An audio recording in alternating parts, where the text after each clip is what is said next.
प्रिय विद्यार्थियों, आज हम मूल अधिकारों के संदर्भ में चर्चा करेंगे। मूल अधिकारों का अर्थ क्या है, इस संबंध में हम पहले देखते हैं कि वे अधिकार जो व्यक्ति के जीवन के लिए मौलिक तथा अनिवार्य होने के कारण संविधान द्वारा नागरिकों को प्रदान किए जाते हैं और जिन अधिकारों में राज्य द्वारा भी हस्तक्षेप नहीं किया जा सकता, वो मूल अधिकार कहलाते हैं, है ना। अब ये प्रश्न उठता है कि इनको मूल अधिकार क्यों कहा जाता है।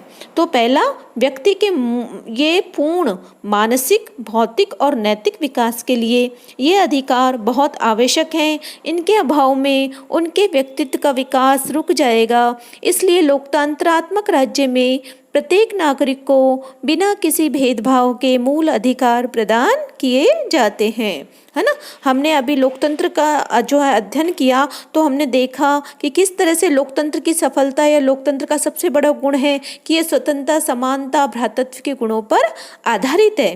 तो जो है मूल अधिकार जो है वो लोकतंत्र का आधार स्तंभ कहा जाता है, क्योंकि इसमें मानवीय व्यक्तित्व, मानवीय गरिमा को सम्मान इसमें निहित होता है। दूसरा है कि इन्हें देश की मूल विधि अर्थात संविधान में स्थान दिया जाता है और साधारण संवैधानिक संशोधन की प्रक्रिया के अतिरिक्त साधारणतः संवैधानिक संशोधन की प्रक्रिया के अतिरिक्त इनमें किसी प्रकार से परिवर्तन नहीं किया जा सकता, है ना। गोपालन बनाम मद्रास राज्य के विवाद में मुख्य न्यायाधीश पातंजलि शास्त्री ने कहा था, मौलिक अधिकारों की मुख्य विशेषता यह है कि वे राज्य द्वारा पारित विधियों के ऊपर है ना। और तीसरी है, मूल अधिकार साधारणतः अनुल्लंघनीय है, अर्थात व्यवस्थापिका, कार्यपालिका या बहुमत दल प्राप्त उनका अतिक्रमण नहीं किया जा सकता। और चौथा, मूल अधिकार न्याय योग्य है ना, अर्थात न्यायपालिका इन अधिकारों की रक्षा के लिए सभी आवश्यक कदम उठा सकती है। तो ये किस तरह से मानव जीवन में मूल है, मौलिक है ना, आधारभूत है, इस पर हमने चर्चा की। अब हम देखते हैं कि मूल अधिकारों की जो है अधिकारों की जो अवधारणा का उद्भव कहाँ से हुआ। तो सबसे पहले फ्रांस की राज्य क्रांति ने विश्व को स्वतंत्रता, समानता और भ्रातृत्व का संदेश दिया था। क्रांति के उपरांत फ्रांस की राष्ट्रीय सभा ने 1789 में नवीन संविधान में मानव अधिकारों की घोषणा को शामिल करके नागरिकों के कुछ अधिकारों को संवैधानिक रूप देने की प्रथा प्रारंभ की। इसके बाद संयुक्त राज्य अमेरिका के संविधान में 1791 में प्रथम 10 संशोधनों के द्वारा व्यक्तियों के अधिकारों को संविधान में अंग बनाया गया। ये संशोधन ही सामूहिक रूप से अधिकार पत्र, बिल ऑफ राइट्स कहलाए। इसका प्रभाव अन्य यूरोपियन राज्यों के संविधानों पर भी पड़ा। प्रथम महायुद्ध के बाद अनेक राज्यों और युद्ध के बाद स्थापित अनेक नवीन राज्यों के संविधानों में मूल अधिकारों का समावेश किया गया।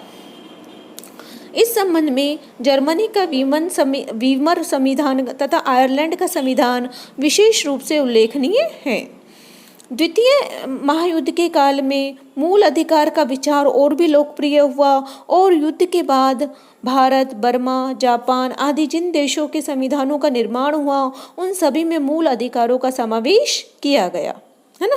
और सन 1945 में जो है वो स्थापित संयुक्त राष्ट्र संघ के द्वारा 10 दिसंबर 1948 को मानव अधिकारों की सार्वलौकिक घोषणा के नाम से अंतर्राष्ट्रीय अधिकार पत्र स्वीकार किया गया। तो इस प्रकार जो है मूल अधिकारों के विचार ने वर्तमान समय में एक सर्वमान्य धारणा का रूप ग्रहण कर लिया है।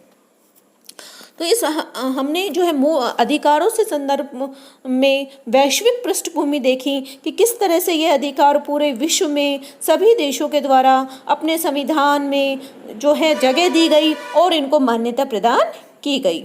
अब हम देखते हैं कि भारत के संविधान के जो मूल अधिकार पत्र है उसकी क्या विशेषताएं हैं, है ना।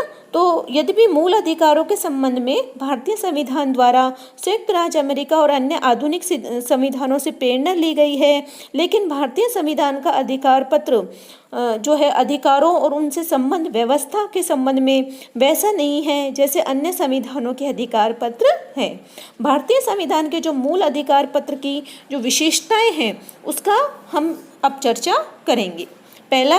सबसे पहला है सर्वाधिक विस्तृत अधिकार पत्र, है ना। भारतीय संविधान का तृतीय भाग जिसमें मूल अधिकारों का विवेचन किया गया है, विश्व के अन्य किसी भी संविधान में दिए गए अधिकार पत्र से विस्तृत है। मूल अधिकारों के संबंध में संविधान में कुल 23 अनुच्छेद हैं, 12 से 30 और 32 से 35, और इनमें से कुछ तो असाधारण रूप से लंबे हैं, जैसे कि संविधान के 19वें अनुच्छेद के मूल रूप में 450 शब्द थे और अब तक संशोधन से इसके आकार में वृद्धि हो गई है। अधिकार पत्र के इतने व्यापक होने का प्रमुख कारण यह रहा है कि प्रत्येक अधिकार के साथ प्रतिबंधों की भी व्यवस्था की गई है। मूल अधिकारों के संबंध में पूर्ण और स्पष्ट व्यवस्था के प्रयास में ही अधिकार पत्र इतना विस्तृत हो गया है। दूसरी जो विशेषता है भारत के मूल अधिकार पत्र की कि ये व्यवहारिकता पर आधारित है ना। भारतीय संविधान द्वारा प्रदत्त मौलिक अधिकारों को कोरे सिद्धांतों की अपेक्षा वास्तविकता पर आधारित और संपूर्ण समाज के लिए उपयोगी है। जैसे कि सभी व्यक्तियों हेतु समानता के अधिकार को स्वीकार करते हुए भी पिछड़े और दलित वर्गों के विकास के लिए संविधान में विशेष व्यवस्थाएं की गई हैं। शिक्षा और संस्कृति की स्वतंत्रता के अधिकार के अंतर्गत अल्पसंख्यकों की शिक्षा और भाषा संबंधी हितों की रक्षा का प्रबंध किया गया है और धार्मिक स्वतंत्रता के अधिकार की इस दृष्टिकोण की विवेचना की गई है कि समाज में धार्मिक सहिष्णुता को प्रोत्साहन मिले। तीसरा है मूल अधिकार सीमित है, निरंकुश नहीं, है ना।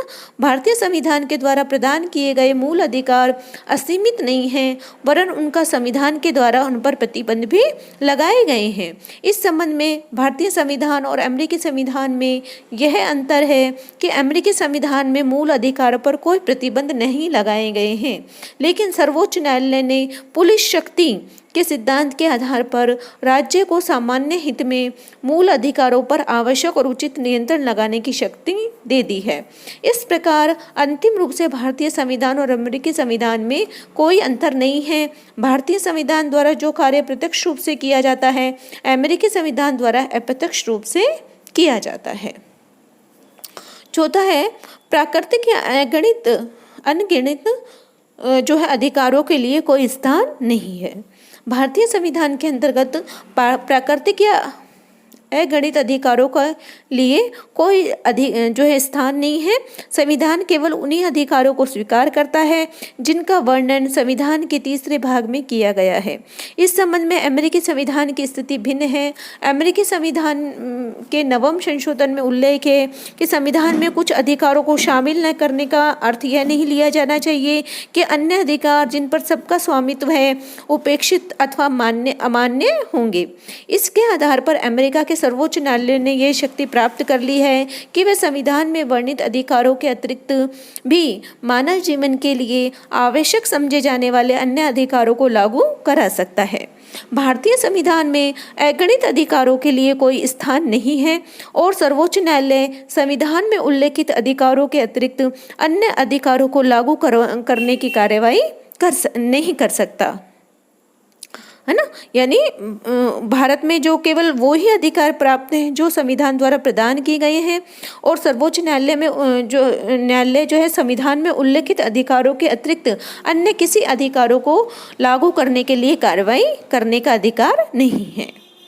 पांचवा है मौलिक अधिकारों की रक्षा के लिए व्यवस्था, है ना। भारतीय संविधान में वर्णित मूल अधिकार केवल कागजी प्रतिज्ञा ही मात्र नहीं है, वे पूर्ण वैधानिक हैं और संविधान ने न्यायालयों को आज्ञा दी है कि वे देखें कि नागरिकों के मूल अधिकारों का हनन न हो पावे।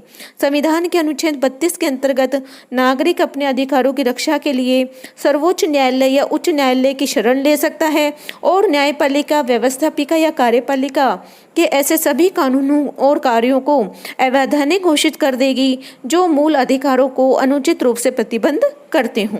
संविधान के द्वारा अधिकारों की रक्षा के लिए जिस प्रकार के उपचारों की व्यवस्था की गई है वे पर्याप्त, प्रभावशाली और महत्वपूर्ण हैं। तो इस प्रकार हमने मूल अधिकारों का अर्थ और उनकी विशेषता, मूल अधिकारों से संबंधित भारतीय अधिकार पत्र की विशेषताओं का आज अध्ययन किया। इस वीडियो में आज हम अभी इतना ही देखेंगे। धन्यवाद।